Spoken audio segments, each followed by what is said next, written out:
قال امام حسین علیہ السلام انی لم اخرج حسین ولا بطرا ولا مفسدا ولا ظالما وانما خرجت لطلب الاصلاح في امت جدی. عزاداران امام مظلوم کربلا اور اس جلوس میں آئے ہوئے ہر مسلک سے تعلق رکھنے والے ہر انسان کو ہم دعوت فکر دیتے ہیں کہ آئے اور آ کر دیکھیں اور ہم سے پوچھیں کہ ہم غم کیوں منا رہے ہیں. میں سب سے پہلے ہماری عزاداری میں، ہمارے جلوسوں میں، ہماری مجلسوں میں ہمارے ساتھ کوآپریٹ کرنے والی ہماری حکومت اور ہماری انڈین پولیس کا دھنیہ واد، تھینکس اور شکریہ کرنا چاہتے ہیں جو ہماری عزاداری میں ہمارے ساتھ کوآپریٹ کرتے ہیں اور کسی طرح کی کوئی مشکل عزاداری میں ہزاروں سالوں سے عزاداری ہوتی آ رہی ہے. ہمیشہ ہندوستانی گورنمنٹ اور پولیس نے ہمارا ساتھ دیا. دوسری بات جو سب سے اہم بات عرض کرنا ہے، یہاں موجود ہر فرد سے یہ ہمارا مطالبہ ہے کہ وہ غور کرے اور فکر کرے اس لمحہ فکریہ پر. آج 10 محرم الحرام 1400 سالوں سے ہم امام حسین علیہ السلام کی یاد میں یہ جلوس برآمد کرتے ہیں. آپ اس پر غور کریں، فکر کریں اور ہم سے پوچھیں آ کر کے ہم جلوس کیوں کر رہے ہیں. امام حسین علیہ السلام نے آج سے 1400 سال پہلے ایک یزیدی نام کا ایک راشس جو اس دنیا میں آیا تھا اور وہ یہ چاہتا تھا کہ برائی کو دنیا میں عام کر دیا جائے. یہاں سے غور اور فکر کرنے کا مقام ہے. جس وقت امام حسین علیہ السلام نے اس کی آواز کو سنا، وہ چاہتا یہ تھا کہ برائی اور اچھائی کو ملا دیا جائے، اچھائی اور برائی میں کوئی فرق نہ رہے. بیسیکلی یہ ہماری کوئی محبت کا مسئلہ نہیں ہے، یہ عزاداری صرف محبت پر مبنی نہیں ہے. عزاداری سید الشہداء انسانیت کا مسئلہ ہے. لہذا ہر انسان کو غور و فکر کرنا ہے کہ امام حسین کیوں نکلے تھے. امام حسین کی اس تحریک، امام حسین کے اس قیام کے متعلق آپ جا کر پڑھیے، بڑے بڑے بزرگوں نے اس کے متعلق کیا فرمایا. راشٹری پتا مہاتما گاندھی نے کہا تھا کہ مجھے حسین کی ہسٹری پڑھنے کے بعد یہ احساس ہوا، غور کرے کون ہے حسین اور کیوں یہ جلوس نکالے جا رہے. راشٹری پتا مہاتما گاندھی نے کہا تھا کہ اگر امام کی سیرت کو پڑھنے کے بعد کہ اگر حسین کے جیسے 72 مجھے مل جاتے تو ہندوستان کو آزاد کرانے میں اتنا وقت نہ لگتا. اس کے بعد ڈاکٹر راجندر پرساد نے کہا تھا یہ قیام امام حسین جو حسین نے یزید کے خلاف اعلان کیا تھا، یہ برائی سے لڑنے کی جو جنگ شروع کی تھی، ڈاکٹر راجندر پرساد کہتے ہیں کہ یہ جنگ صرف تنہا حسین کی جنگ نہیں تھی، یہ لڑائی حسین اور یزید کی نہیں تھی، بلکہ یہ لڑائی 1400 سال پہلے اچھائی اور برائی کے درمیان تھی. یزید برا تھا، حسین اچھے تھے. حسین صرف برے کو ختم نہیں کرنا چاہتے تھے بلکہ برائی کو ختم کرنا چاہتے تھے، اس لیے اپنے گھر کو چھوڑا. اس کے بعد آپ دیکھتے چلے جائیے بہت سارے مقامات پر نہ جانے کتنے لیڈرز جو ہمارے مسلک سے بھی تعلق نہیں رکھتے، انہوں نے جب امام حسین کے اس قدم کو دیکھا، امام کی تعریف کی، امام کی سراہنا کی اور ہم زمانے کو بتانا یہ چاہتے ہیں کہ ہم پیسفلی یہ پروٹیسٹ ہے اس ظلم کے خلاف، اس آتنکواد کے خلاف.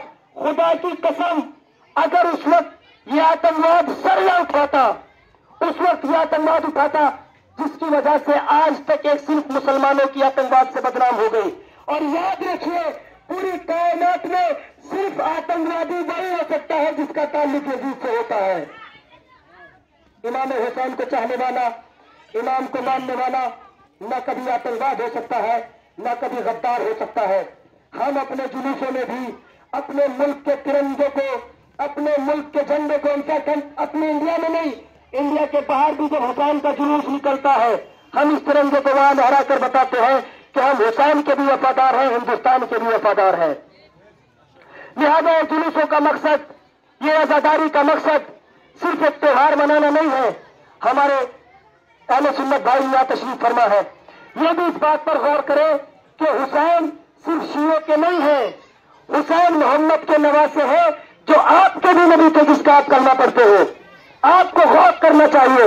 صرف حسین ایک قوم، ایک مسلک، ایک مذہب، ایک ریزن کے لیے نہیں آئے تھے. حسین ساری کائنات کے لیے ہے. اور یہی وجہ ہے کہ جب جلوس حسینی نکلتا ہے تو ہر مسلک، ہر قوم، ہر انسان اس میں شریک ہو کے بتاتا ہے کہ حسین کا راستہ کل بھی صحیح تھا اور آج بھی صحیح ہے.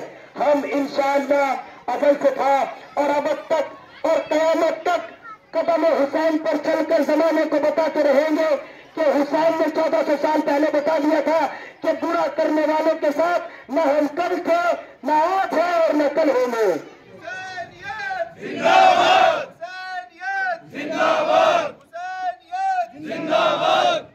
ہمارا مقصد صرف اور صرف زمانے کو یہ بتانا ہے کہ امام حسین کیوں یزید کے خلاف نکلے تھے. اگر امام حسین یزید کے خلاف نہ نکلتے، وہ کرانتی جو امام نے پھیلائی تھی یزید کے خلاف، اگر وہ نہ پھیلی ہوتی تو آج کیا ہوتا؟ آج اچھائی اور برائی میں کوئی فرق نہ بچتا. آج جگہ جگہ دہشت گردی ہے، جگہ جگہ لوگوں کو مارا جاتا جیسا کہ ہو رہا ہے. وہی کر رہے ہیں جو کربلا کو نہیں سمجھے ہیں، وہی کر رہے ہیں جو حسین کو نہیں سمجھے ہیں.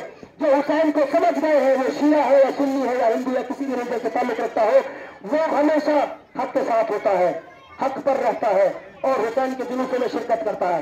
تو امام نے اپنا گھر اس لیے چھوڑا تاکہ صحیح صحیح رہے، غلط غلط رہے، غلط صحیح نہ ہو جائے اور صحیح غلط نہ ہو جائے. دیکھیے قرآن کا بھی فیصلہ ہے اور یہ اپنی بات ہے کہ جو حق ہے وہ قیامت تک ثابت رہے گا، جو باطل ہے اسے مٹ جانا ہے. حسین کا ذکر حق تھا، حق ہے اور حق رہے گا. اس کی دلیل یہ ہے کہ 1400 سال سے یہ ذکر نہ رکا تھا، نہ رکا ہے اور انشاءاللہ نہ قیامت تک رکے گا. ہمارا مقصد زمانے کو صرف یہی بتانا ہے کہ یہاں آ کر صرف آپ یہ نہ دیکھیں کہ ہم کس طرح زنجیر لگا رہے ہیں، کس طرح ماتم کر رہے ہیں، بلکہ انسان یہی نہیں اپنے کو مار لیتا. کوئی تو ریزن ہوگا، کوئی تو سبب ہوگا، کوئی تو وجہ، کوئی تو علت ہے کہ ہم اپنے کو مار رہے ہیں. آپ ہم سے آ کر تو پوچھیں کہ ایسا کیا صدمہ پہنچا ہے آپ کو، کیا غم پہنچا ہے کہ آپ اپنے آپ کو مار رہے ہیں. در حقیقت ہم اپنے آپ کو صرف یہ اذیت نہیں پہنچا رہے بلکہ یہ اذیت ہر اس ظلم و تشدد کو ہے کہ جو اس وقت سر اٹھا رہا تھا اور قیامت تک سر اٹھانے والے ہر ظلم کے رخسار پر یہ تماچا ہوتا ہے ماتم حسین. لہذا ہمارا یہ جلوس نکالنا، یہ عزاداری کرنا، یہ حضرت امام حسین کی یاد میں جلوسوں کو برآمد کرنا، عزاداری کرنا، مجلسیں برپا کرنا، صرف ایک ہی پیغام ہے کہ پروفیٹ محمد کا جو پیغام تھا، ان کا پیغام تھا سلم، یعنی امن، شانتی. ساری کائنات میں امن ہونا چاہیے، بھائی چارہ ہونا چاہیے، محبت ہونی چاہیے اور اتحاد و اتفاق، میل جول اور پیار محبت سے اس دنیا میں زندگی گزاری جائے. یہ پیغام تھا محمد مصطفیٰ کا. اسی پیغام کو لے کر بڑھے تھے امام حسین مظلوم کربلا. یزید مقابلے پر آیا، فنا ہو گیا. اس وقت یزید کے ساتھ لاکھوں تھے، کروڑوں تھے، حسین کے ساتھ صرف 72 تھے. مگر یہ سچائی اور حق کی جیت تھی. یہ صرف سچائی کی طاقت تھی کہ لاکھوں ختم ہو گئے، کروڑوں مٹ گئے. جو 72 تھے وہ کل بھی تھے، آج بھی ہے اور روز قیامت تک رہیں گے. ماتم حسین.